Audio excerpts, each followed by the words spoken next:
at tanging siya ang kikisamahan habang kayo ay nabubuhay.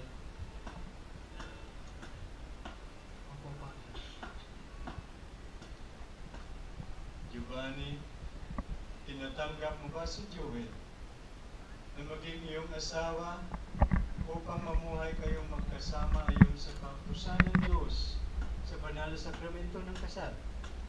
Siya ba iyong iibigin, pagiginhawain, igagalang, pangalagaan sa kanyang karamdaman at kalusugan? At iwan mo ba ang lahat at tanging siya ang kikisamahan habang kayo ay nabubuhay?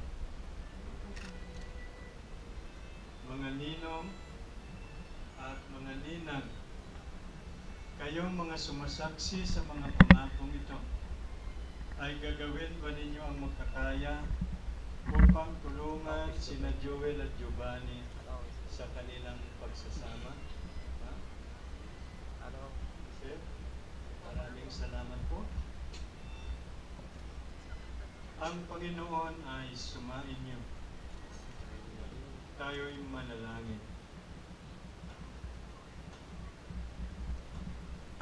Walang hanggang Diyos, tagapaglikha at tagapagtaguyod ng sangkatauhan. Ikaw tagapagkaloob ng biyaya at kaligtasan.